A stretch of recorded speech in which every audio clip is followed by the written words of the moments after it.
আপনি কি এখনও পুরো বই পড়ে পরীক্ষার প্রস্তুতি নিচ্ছেন? তাহলে হয়তো অনেক সময় নষ্ট করছেন। কারণ আজ আমি দেখাব কিভাবে এমন স্মার্ট নোট বানাবেন যা দিয়ে মাত্র 15 মিনিটেই পুরো অধ্যায় রিভিশন করা যাবে। ভিডিওটি শেষ পর্যন্ত দেখুন, কারণ শেষে এমন একটি টিপস শেয়ার করব যা অনেক শিক্ষার্থী জানে না।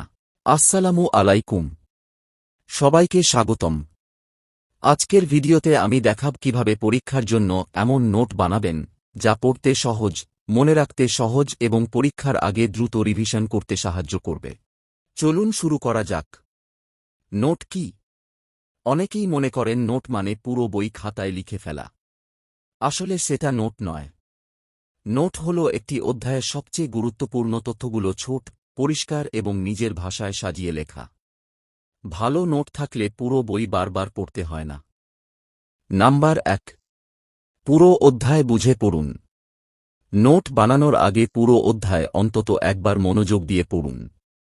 কোনো বিষয়টি কি বোঝাতে চায় তা আগে বুঝে নিন।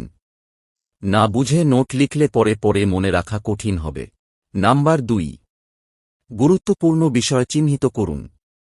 অধ্যায় পড়ার সময় গুরুত্বপূর্ণ সংজ্ঞা, সূত্র, সাল, ব্যক্তি, কারণ, পার্থক্য এবং উদাহরণ দাগ দিয়ে রাখুন। এগুলোই আপনার নোটের মূল অংশ হবে।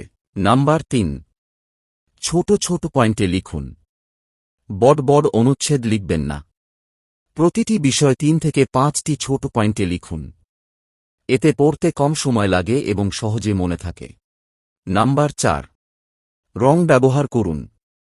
লাল, নীল বা সবুজ কলম দিয়ে গুরুত্বপূর্ণ শব্দগুলো হাইলাইট করুন। রং ব্যবহার করলে চোখে দ্রুত পড়ে এবং মনে রাখাও সহজ হয়।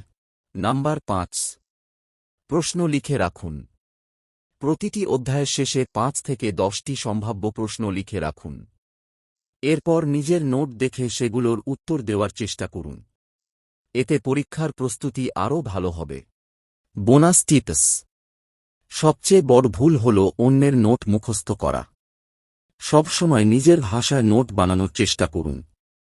নিজের হাতে লেখা নোট অনেক বেশি মনে থাকে এবং দ্রুত রিভিশন করা যায়। আশা করি আজকের ভিডিওটি আপনাদের কাজে লাগবে। যদি ভিডিওটি ভালো লাগে তাহলে একটি লাইক দিন, বন্ধুদের সঙ্গে শেয়ার করুন এবং পড়াশোনা বিষয়ক আরও এমন ভিডিও পেতে আমাদের চ্যানেলটি সাবস্ক্রাইব করে পাশে থাকা বেল আইকনটি অন করে রাখুন।